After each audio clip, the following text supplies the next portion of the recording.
نؤمن به ونتوكل عليه ونعوذ بالله من شرور أنفسنا ومن سيئات أعمالنا من يهده الله فلا مضل له ومن يضلله فلا هادي له ونشهد أن لا إله إلا الله وحده لا شريك له ونشهد أن سيدنا سندنا نبينا ومولانا محمدا عبده ورسوله أما بعد فأعوذ بالله من الشيطان الرجيم بسم الله الرحمن الرحيم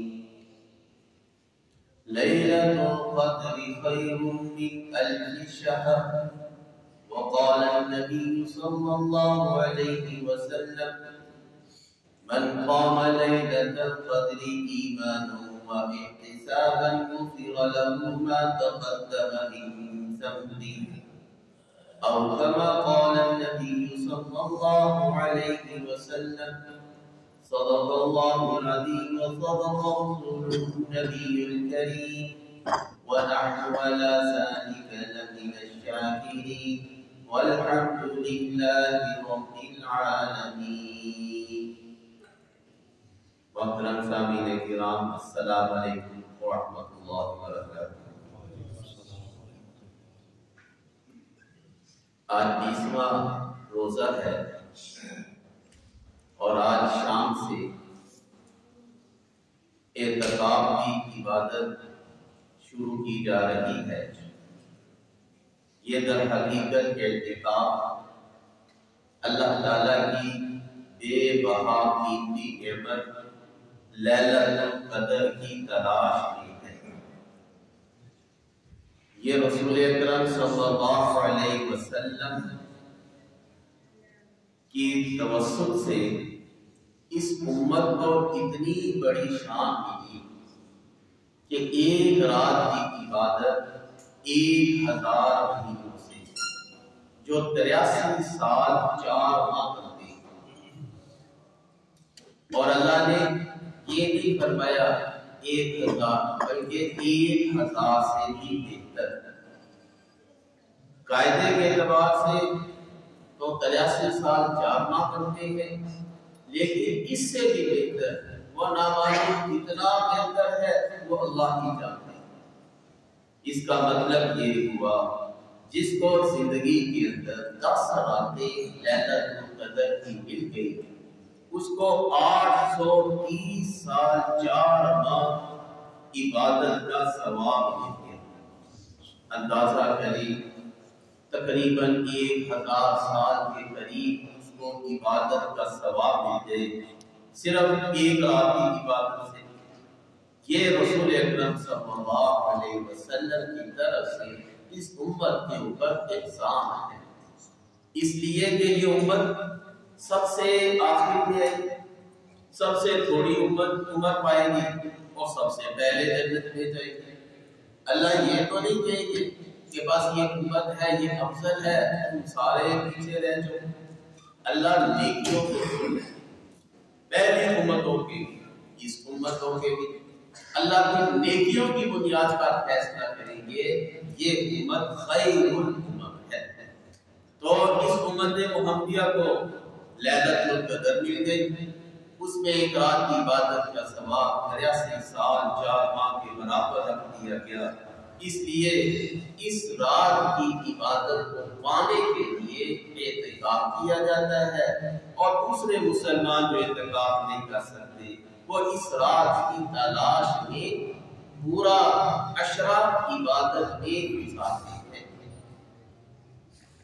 نبی کریم صلی اللہ علیہ وسلم کو جب اتنی بڑی نعمت ملی کہ آپ کو لیلۃ القدر عطا کی گئی ہے، آپ کے دل میں آپ کو اطلاع بھی دے دی گئی کہ فلاں دن فلاں رات لیلۃ القدر کی ہوگی، تو آپ صلی اللہ علیہ وسلم امت کو بتانے کے لیے حجرے سے باہر نکلے. دیکھا راستے میں کہ 2 شخص جھگڑ رہے تھے، بس اس جھگڑے کی وجہ سے نبی علیہ السلام سے اس رات کو ان سے بلا دیا گیا، اور آپ صلی اللہ علیہ وسلم نے فرمایا مجھے اس کی تعین بتا دی گئی کہ جھگڑے کی وجہ سے وہ کی تعین بلا دی گئی، اب تم اس رات کو 8 راتوں میں تلاش کرو، یعنی 21، 23، 25، 27، 29 کی راتوں میں اس لیلۃ القدر کو تلاش کرو۔ اب یہ اتنی بڑی نعمت سے امت کو محروم کر دیا گیا۔ ایک تو اس سے پتہ چلتا ہے کہ جھگڑا کتنی نحوست کی چیز کہ امت ایک خیر سے محروم ہو گئی، اور یہی جھگڑے ہمارے گھروں میں چل رہے ہیں، اور یہی جھگڑے ہمارے معاشروں میں چل رہے ہیں۔ اسے آپ اندازہ کریں جھگڑا کتنی بری چیز ہے دین اسلام کے اندر، لیکن یہ بھی اللہ کی طرف سے جو معاملہ ہوتا ہے خیر ہی خیر ہوتا ہے کہ اللہ نے یہ رات بلا دی گئی میں اس کو تلاش کر لوں، اس لیے کہ تلاش کرنے میں ایک فائدہ تو یہ ہے کہ آدمی پوری رات عبادت میں لگا رہتا ہے۔ اگر متعین ہوتی تو لوگ صرف اسی رات میں عبادت کرتے، باقی سارا رمضان چھٹی کر دیتے۔ اس لیے اللہ تعالیٰ کی حکمتوں میں سے یہ ہوا کہ اس کو چھپا دیا جائے اور لوگ اس کو تلاش کریں۔ اور اس سے بھی بڑی ایک اور حکمت ہے، اگر یہ رات متعین ہوتی تو پھر اس کی بہت بڑی فضیلت ہوتی۔ یقیناً کچھ نافرمان مسلمان ایسے بھی ہوتے جو اس رات میں بھی گناہ کرتے، اور اگر اللہ تعالی کہ لیلۃ القدر ہے پھر آپ کی گناہ کے اندر پایا گیا تو اس کا گناہ بھی اتنا ہی عظیم شمار کیا جائے گا، پھر اس کی ہلاکت کا سبب زیادہ بن جائے گا، وہ اللہ کی نگاہ میں نادر درگاہ ہو سکتا تھا۔ اس لیے بلا دی گئی کہ تاکہ جو نافرمانیاں کرنے والے ہیں ان کے اوپر بھی اللہ تعالیٰ کی طرف سے رحمت مہربانیاں ہو جائیں کہ ان کو پتہ نہیں چلا، اس گزر کی وجہ سے اللہ معاف کر دے۔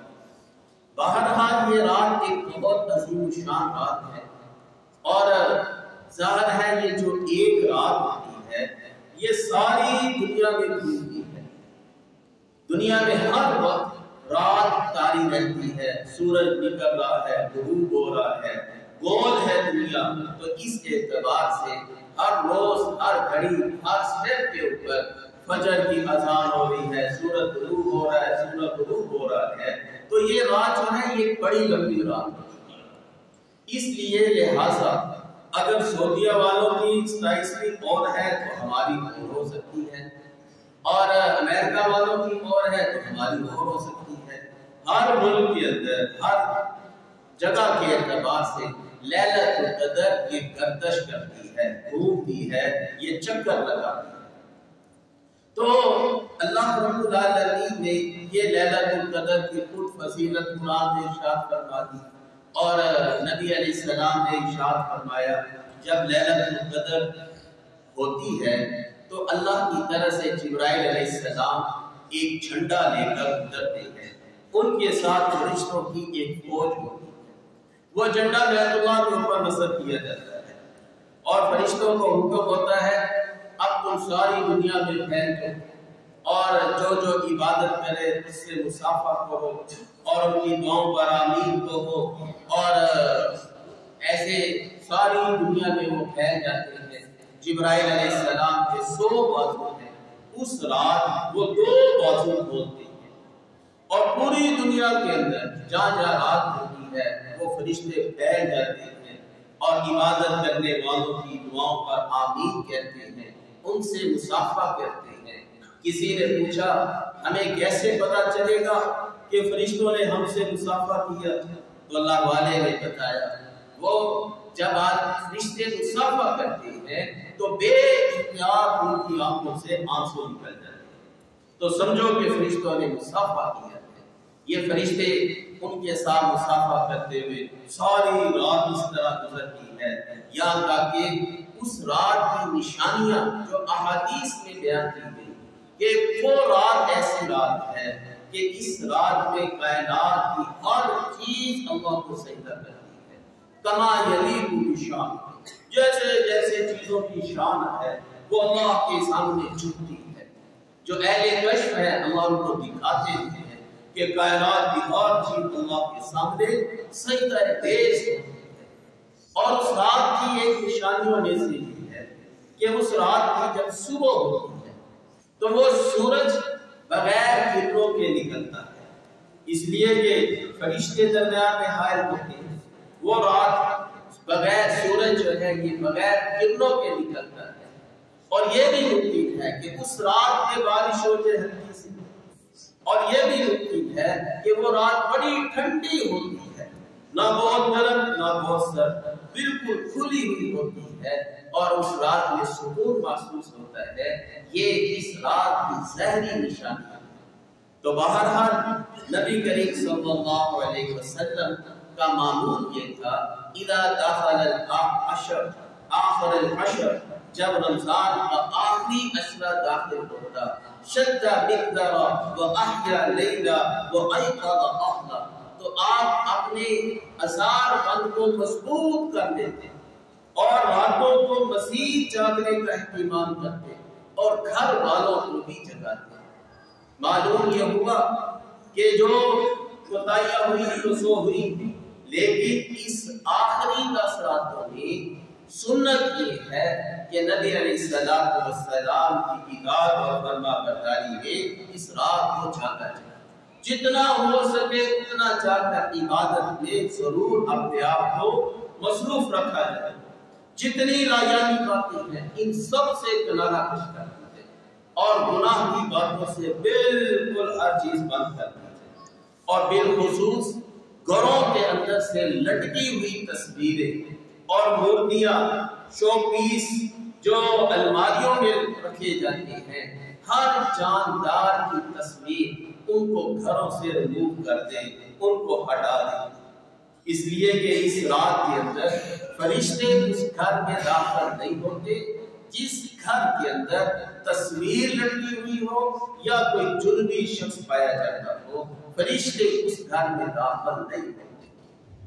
آپ صلی اللہ علیہ وسلم ایک دفعہ کسی ازواج مطہرہ کے گھر میں تشریف فرما تھے، جبرائیل علیہ السلام تشریف لے آئے اور نام کیا، فرمایا اندر آ جاؤ، فرمایا ہمیں حکم نہیں جس گھر میں کمرے میں تصویریں لٹکی ہوں ہم وہاں داخل ہوں۔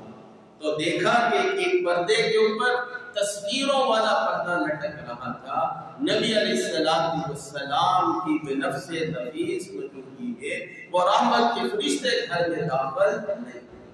اس سے آپ اندازہ کر لیں گھروں میں تصویریں جاندار لگانا یہ کتنا بڑا گناہ ہے اور بے نصب اور بے فائدہ گناہ ہے۔ بہت سے لوگ اپنی شادیوں کی تصویریں لگا لیتے ہیں، اس کا کوئی دنیا کا فائدہ کوئی فائدہ نہیں ہے، کوئی آخرت کا فائدہ کوئی فائدہ نہیں، بلکہ الٹا نقصان ہے۔ اس لیے یہ گناہ بے نصب بے فائدے گناہ میں سے آتا ہے کہ انسان کو اس کا کوئی فائدہ نہیں اور وہ گناہوں کے اندر مبتلا ہوا ہے۔ لہذا اس رات میں جو کرنے والے کام ہیں وہ یہ کہ اپنے گھروں کو تصویروں سے ختم کر دیا جائے، لٹکی ہوئی اور کوئی بھی شوکیس نہ رکھا جائے۔ اور پھر یہ کہ اس رات کی فضیلتوں میں سے بے پناہ فضیلتیں رسول اکرم صلی اللہ علیہ وسلم نے ارشاد فرمائی، اور جب یہ رات پوری ہوتی ہے تو جبرائیل علیہ السلام فرشتوں سے کہتے ہیں کہ چلو واپس چلو۔ وہ فرشتے پوچھتے ہیں ہم واپس تو جا رہے ہیں، دعاؤں پر آمین بھی کہتے ہیں، مسافہ بھی ہو گیا، اللہ تعالیٰ نے کیا معاملہ فرمایا اس رات میں عبادت کرنے والوں پر؟ جبرائیل علیہ السلام نے جو بات ارشاد فرمائی وہ ہمیں آج ہمارا موضوع ہے، وہی اصل چیز ہے۔ جب جبرائیل علیہ السلام نے فرمایا اللہ تعالیٰ نے اپنی امت پر توجہ کی، ان پر رحمت طاری فرمائی اور مانگنے والوں کو عطا کیا، اور لیکن 4 شخصوں کے علاوہ باقی سب کی بخشش کر دی گئی۔ 4 شخصوں کے علاوہ باقی سب کی بخشش کر دی گئی۔ پوچھا فرشتوں نے من وہ 4 لوگ کون ہیں؟ ایک فرمایا مشرک کی بخشش نہیں دی، لہذا دنیا جہاں میں جتنے کافر مشرک کسی کی بخشش نہیں دی۔ ایک وہ کافر اور مشرک ہے، اللہ تعالیٰ کفر اور شرک کرنے والے کی کئی بخشش نہیں کرتے۔ ایک تو وہ شخص ہے، اور دوسرے نمبر پر وہ شخص جو اپنے والدین کا نافرمان ہے۔ یہ والدین کی نافرمانی اتنا بڑا گناہ کہ لیلۃ القدر میں بخشش نہیں ہوتی۔ جب اللہ کی رحمت کے دریا اور سمندر بہا دیے جا رہے ہوتے ہیں، بن مانگے بخششیں ہو رہی ہوتی ہیں، لیکن اس نوجوان شخص کی بخشش نہیں ہوتی جو اپنے والدین کا نافرمان ہوتا ہے۔ یہ کتنے افسوس کی بات ہے، آج والدین پریشان ہیں اپنے بچوں کے بعد۔ کوئی باپ بچے سے بات نہیں کرتا کہ بڑا اوکھا ہو کے بولتا ہے اور ڈانٹ دیتا ہے، مائیں پریشان ہوتی ہیں کہ میں نے کوئی بات کی تو مجھے چڑیاں پڑ جائیں گی۔ اللہ نے کتنی تاکید کے ساتھ فرمایا وَقَضَىٰ رَبُّكَ أَلَّا تَعْبُدُوا إِلَّا إِيَّاهُ وَبِالْوَالِدَيْنِ إِحْسَانًا إِمَّا يَبْلُغَنَّ عِندَكَ الْكِبَرَ أَحَدُهُمَا أَوْ كِلَاهُمَا فَلَا تَقُل لَّهُمَا أُفٍّ وَلَا تَنْهَرْهُمَا، تم انہیں آئے بھی مت کہو، تم انہیں ڈانٹو بھی مت جب وہ بڑھاپے کی حالت میں پہنچ چکے ہیں۔ اس لیے کہ بڑھاپے میں آدمی کی طبیعت چڑچڑی سی ہو جاتی ہے، وہ ضدیں کرتا ہے، وہ اپنی بات منوانے کی کوشش کرتا ہے۔ ایسی حالت میں اللہ فرماتے ہیں تم ان کے آگے اف بھی مت بولو، اور اس سے بھی اگر کوئی نیچرا چھوڑنا ہوتا تو اللہ وہ بھی ارشاد فرماتے سب سے کم درجے کی بات اف کہنا ہے، ناگواری سے دیکھ لینا، غصے سے ترچھی نگاہوں سے دیکھ لینا، یہ سب اس کے اندر داخل ہوتے ہیں۔ اور فرمایا ولا تنہرہما، ان کو ڈانٹو بھی مت۔ ایک صحابی نے پوچھا یا رسول اللہ، کیا والدین اگر ظلم کرے، زیادتی کرے، بیٹیاں اطاعت کرے؟ آپ صلی اللہ علیہ وسلم نے فرمایا ہاں ان ظلما اگر وہ ظلم بھی کرے تب بھی اطاعت کرو، اگر وہ ظلم کرے تب بھی اطاعت کرو، اگر وہ ظلم کرے تو تب بھی اطاعت کرو۔ اس سے آپ اندازہ کر لیں اللہ اور اس کا رسول کیا چاہتا ہے اور آج ہمارا معاشرہ کس طرف جا رہا ہے۔ ہمارے دین میں یہ دنیا کا واحد مذہب جہاں والدین کی عزت، احترام اور اکرام کی تاکیدیں ہیں، اور ہمارے دین میں ہی اہل مسلمان اس حکم کی دھجیاں بکھیرنے والے ہیں۔ تو بہرحال ان لوگوں کو چاہیے کہ ماں باپ سے صلح کریں، جن کے فوت ہو گئے تو نبی علیہ السلام نے فرمایا وہ ان کے لیے بخشش کی دعائیں کرتے رہے۔ ایک وقت آئے گا کہ اللہ اس شخص کو فرما برداروں میں لکھ دے گا، فرما برداروں میں اس شخص کو لکھ دیا جاتا ہے جو اپنے مرحوم والدین کے لیے دعا کرتا رہتا ہے۔ لہذا دونوں صورتوں میں ہمارے لیے یہ گنجائش موجود ہے، ہم اپنے والدین کو راضی کر لیں۔ نبی علیہ السلام نے بڑی تاکیدیں فرمائی والدین کی بات ماننے میں، ان کی اطاعت اور فرما برداری، اور پھر فرمایا کہ تیسرا شخص وہ ہے قاطع الرحم، جو رشتہ داروں سے قطع تعلقی کرنے والا ہے، قریبی رشتہ داروں سے اپنی بول چال بند کر کے بیٹھا ہے۔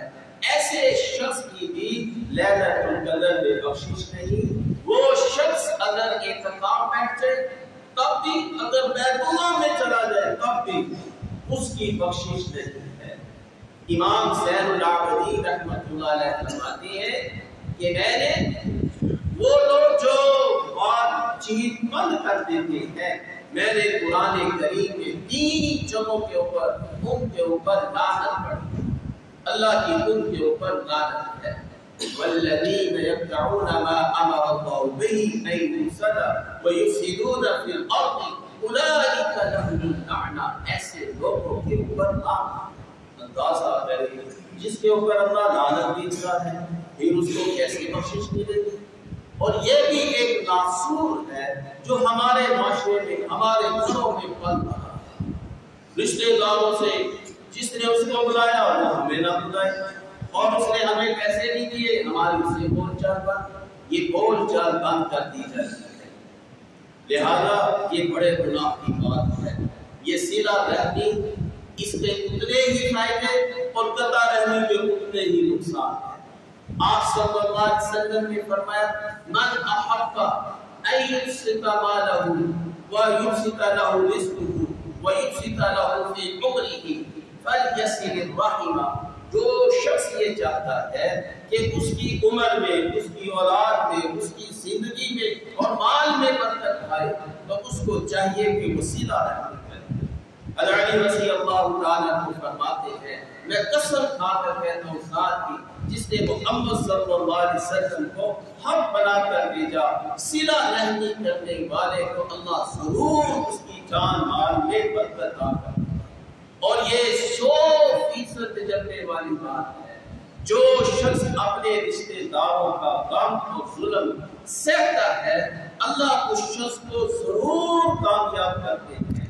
اللہ اس کو بہترین صحت دیتے ہیں، نیک فرما بردار اولاد دیتے ہیں، اور اس کی اولاد دنیا میں بڑا اچھا مقام حاصل کرتا ہے. یہ وہ شخص ہے جو صلہ رحمی کرتا ہے، اور یہ آنکھوں دیکھی بات ہے. لہذا اس بات کا اہتمام کریں. یہ اللہ کے وعدے ہیں. بخاری شریف کی روایت ہے رسول اللہ صلی اللہ علیہ وسلم نے جب حقوق العباد کو پیدا کیا، رشتے داروں کو پیدا کیا، یہ صلہ رحمی کھڑی ہو گئی.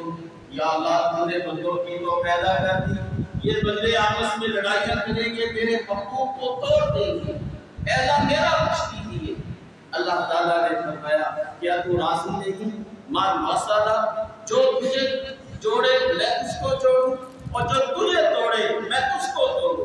کہنے لگی میں راضی ہوں. تو اللہ نے اس کی طلب کو پورا کر دیا. لہذا یہ بات پتھر پر لکیر ہے. جو رشتے داروں سے اچھا سلوک کرتا ہے اللہ دنیا اور آخرت میں اس کو کامیابی دیتا ہے. لہذا لیلۃ القدر کے آنے سے پہلے اپنے اندر سے یہ چیزیں نکالو تاکہ اللہ کی رحمت اس دل کے اندر داخل ہو.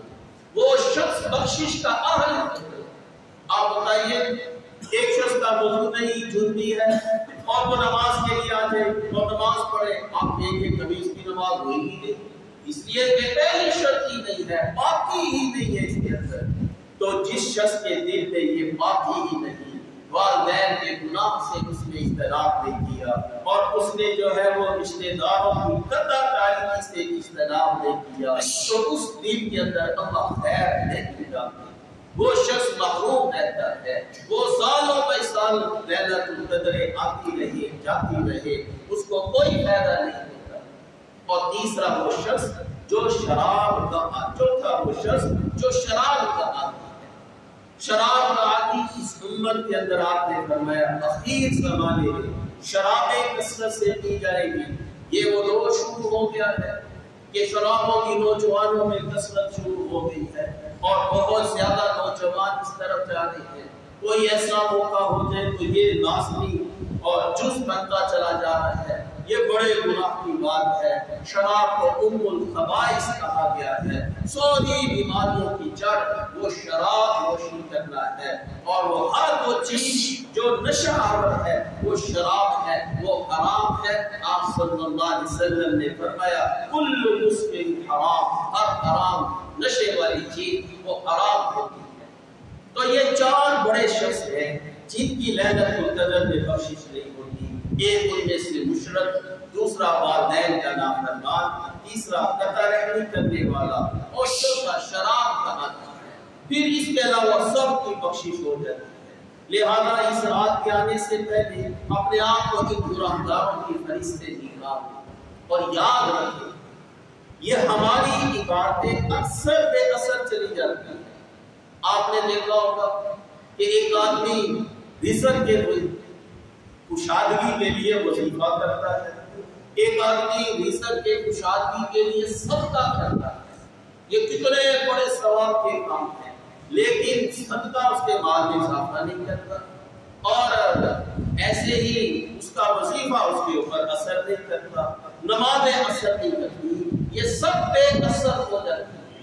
کس وجہ سے بے اثر ہوتی ہے؟ انہی گناہوں کی وجہ سے۔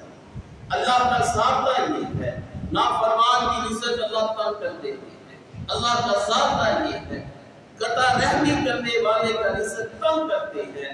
اب اس کے خلاف وہ جب وہ کوئی کام کرتا ہے، عبادت کا، حج کا، عمرے کا، کچھ بھی کرتا ہے، وہ بے اثر ہوتا ہے، اس لیے کہ اس کے اندر یہ گناہ پایا جا رہا ہے۔ یہ چند گناہ ایسے ہیں، ان میں سے ایک بڑا گناہ سود کا بھی ہے۔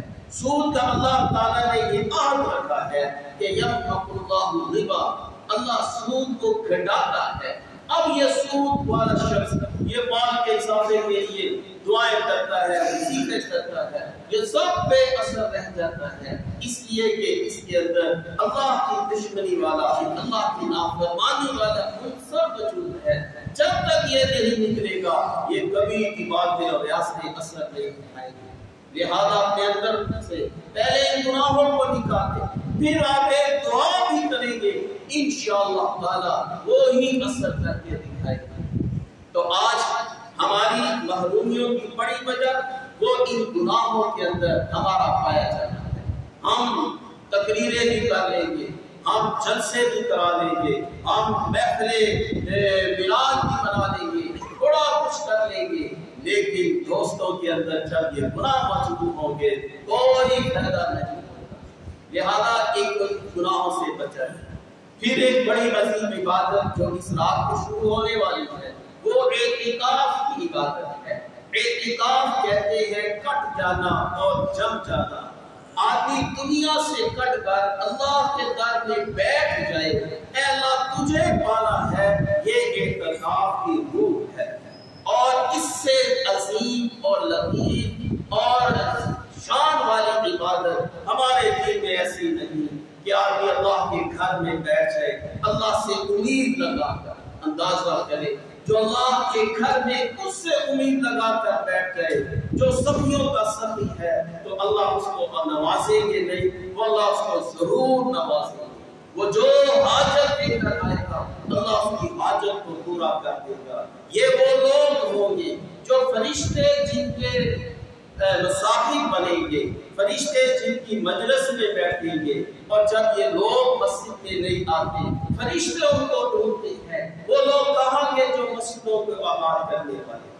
حدیث میں آتا ہے 7 لوگ ایسے ہیں کہ دنیا سوری اپنے حشر کے لیے سوا لینے کا سورج ہوگا، اپنے اعمالوں کے اندر پسینوں کے اندر شرابور ہوں گے اور بڑا پورا خط ہوگا، لیکن 7 لوگ ایسے ہوں گے جو اللہ کے عرش کے نیچے ہوں گے، انہیں کوئی ٹینشن نہیں ہوگی۔ ان میں سے ایک آدمی ہوگا اور رجل قلبه معلق بالمسجد، ایک وہ آدمی جس کا دل مسجد کے اندر اٹکا ہوا ہے۔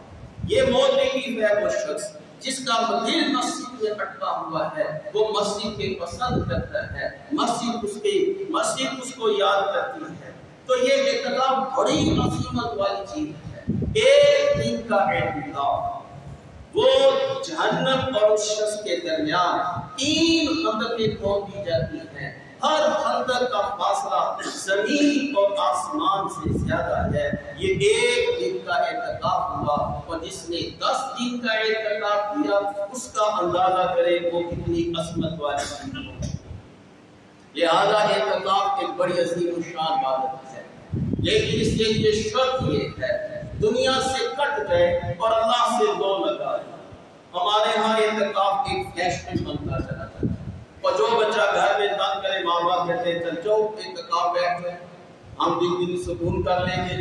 وہ اعتکاف بیٹھ جاتا ہے، اس کے دوست آ جاتے ہیں اور وہ پارٹیاں ہوتی ہیں وغیرہ وغیرہ، جیسا آپ دیکھتے ہیں۔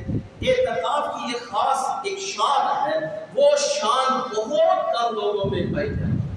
جس نے اعتکاف اس کی شان کے مطابق کر لیا اس نے اللہ کو پا لیا، جس نے اللہ کو پا لیا ساری کائنات اس کی، اور اللہ اس شخص کے دل میں ضرور آتے ہیں۔ کسی مشہور شاعر نے کہا اب تو واجہ اب تو خلوت ہو گئی، ہر تمنا دل سے رخصت ہو گئی، کہ دل سے ساری دنیا کی تمنا ختم کر دے، اللہ کو پانے کی تمنا لے کر بیٹھو اور اللہ سے کہو اللہ اب یہ دل تیرے لیے ہے، اب تو دل میں آ جا۔ اللہ کائنات سے بڑے ہیں لیکن دل میں سما جاتے ہیں۔ جب مومن کے دل میں اللہ سما جاتے ہیں، اللہ اس کی آنکھ بن جاتے ہیں، اللہ اس کا کان بن جاتے ہیں، ہاتھ بن جاتے ہیں، یعنی اب اس کا چلنا پھرنا اٹھنا بیٹھنا یہ اللہ کی رضا کے لیے ہو جاتا ہے، جس کا اعتکاف قبول ہو جائے۔ خالی بیٹھنے سے اعتکاف نہیں ہوتا، یہ جتنی بڑی عبادت ہے اتنی نازک بھی ہے۔ مسجد کی حدود سے باہر ایک سیکنڈ نہیں نکل سکتے آپ بغیر ضرورت کے، اور ہمارے ہاں اعتکاف کا ان چیزوں کا خیال نہیں رکھا جاتا۔ تو بھائیو اعتکاف کرو، عورتیں گھروں میں اعتکاف کریں، ان کا بہترین اعتکاف ان کا گھر ہے، ان کا کمرہ تو مخصوص ہو گیا اعتکاف کے لیے، وہ احکام مسجد پہ اب وہ اسی کے اندر ہی رہیں گی اور ضرورت کی باتیں کر لی وغیرہ وغیرہ۔ تو مرد جو ہے یہ مسجد میں اعتکاف کرے، اور ایک اعتکاف وہ ہے جو ابھی آپ مسجد کے اندر آئے تو آپ اعتکاف کر لیں، دل میں نیت کر لیں میں نے اعتکاف کی نیت کی، جب تک آپ مسجد میں رہیں گے یہ اعتکاف کا ثواب ملتا رہے گا۔ یہ صرف آپ کی ایک نیت اور ایک نیت کی وجہ سے اتنا بڑا ثواب اللہ عطا فرمائے گے۔ تو یہ دو باتیں تھی جو رضی اللہ تعالی ہمیں ان پر عمل کی توفیق عطا فرمائے۔